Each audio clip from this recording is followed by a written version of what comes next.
Chris, how's it going today? Good, good. How are you, Bennett?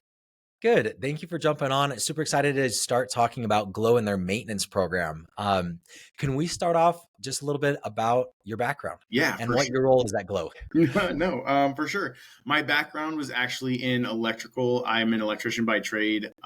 So moving over into being a maintenance tech was slightly easier, at least having the electrical knowledge behind me. Absolutely. Yeah. There's still lots to learn just to get to where I am now, but at least having that little bit of electrical knowledge was helpful.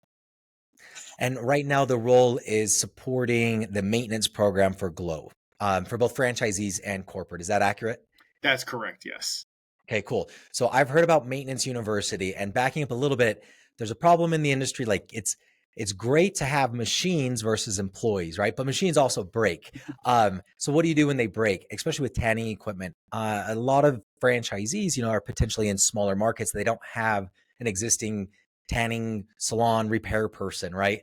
So it's like, what do you do at that point? And there's so much information, especially because we're doing tanning beds, UV beds, spray tanning. So Glow developed Maintenance University, but kind of tell me about a little bit more about Maintenance University.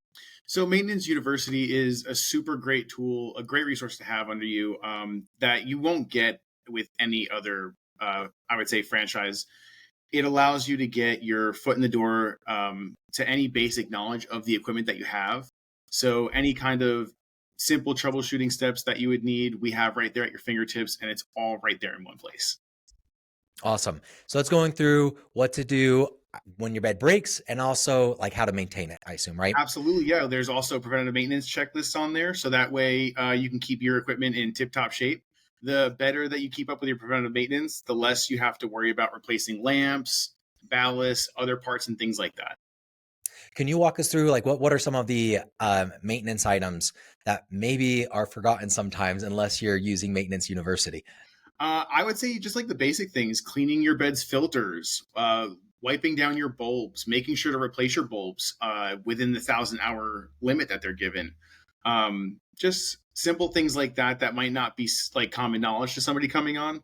That would be needed to be almost hand fed. So we have the Maintenance University that is teaching them how to repair their beds and maintain it. And then you have all of the checklists. So that way the franchise owner doesn't have to remember exactly how to maintain their beds. It's just here's the checklist. Make sure your employees are going through these items, and if you do, your beds are going to be properly maintained, rather than you just kind of guessing when to do everything. Exactly. And Starting out a Glow, we're buying new beds, brand new equipment. It's not cheap. We want to make sure that we're maintaining it. What is the lifespan for a bed that's well maintained? quite honestly, the lifespan for a bed, it all depends on how you take care of it. If it's just like a car, if you keep up with keeping up with the maintenance, oil changes, and things like that, that bed can last forever. It all depends on how you take care of it. And I've heard, yeah, 5 to 10 years. If you're not taking care of it, if you are taking care of it, you're just going. Just keep Forever, replacing forever. all of the bulbs. But let's say even with properly maintained beds that are lasting forever, they're still going to go down. What are the most common beds that go down, and how quickly can you get them back up and running? The most common beds that would go down, I would say, would be more of the spa equipment side. And that's just, it depends on your foot traffic, but a lot of the times it's just from how much we use them here at Glow. We see a lot Mhm. more foot traffic than the average salon would, or spa, I should say.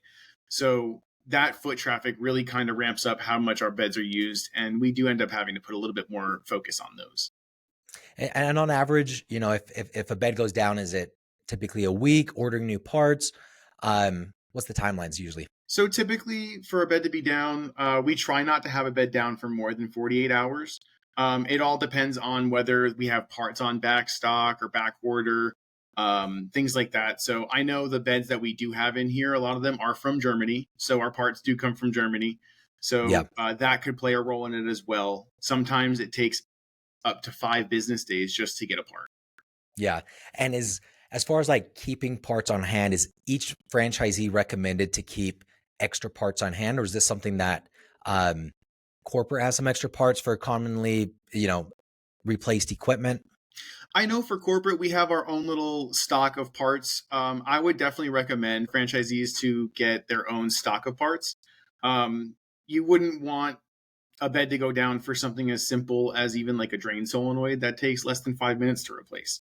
Uh-huh. And then having it go down, waiting to order the part, then it just adds to that downtime for your machine, and it's also the money that you're not going to be making from that machine. Yep. Okay, so pretty quick, 4 to 8 hours on general. There just needs to be a little bit of pre-thought and prep work. Sometimes having a few extra parts or filters or bulbs laying around really reduces that. So how hands-on are franchisees expected to be with the repairs versus hiring out or them doing it themselves and learning it? Well, so I would say that depends on how fresh you are. So I would say if you have like 1 to 2 stores, most of the time I see the franchise owner or the owner operator taking care of that kind of stuff. Hmm. Anything outside of 3 or 4 stores, I typically see somebody getting their own maintenance person for. Okay.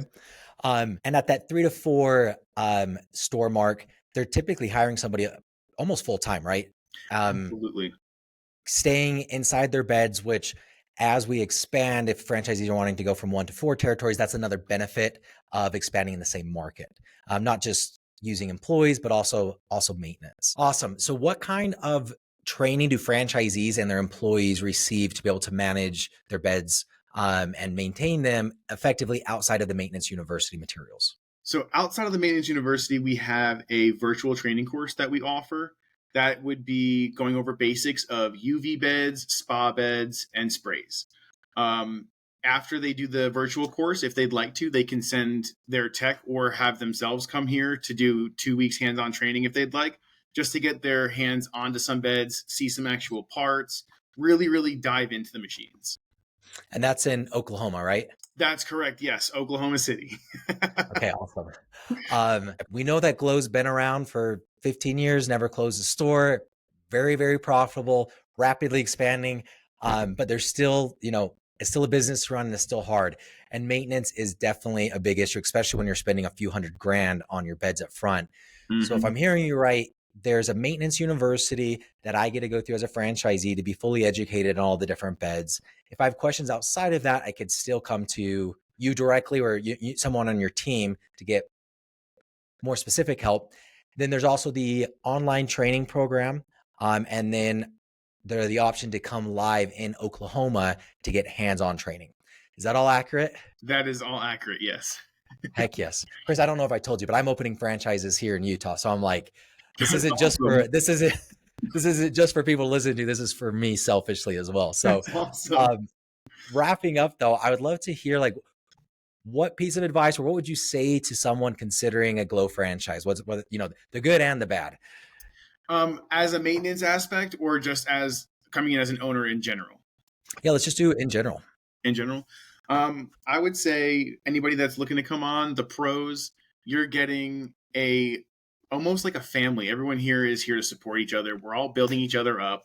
Um, I mean, if there's anything that needs attention or help with, you have somebody here ready to jump in and help you. I would say any cons. I'd say you'd have to look for some cons. I haven't been able to find any myself. I think being a part of Glow is one of the best things that we've done, along with my wife.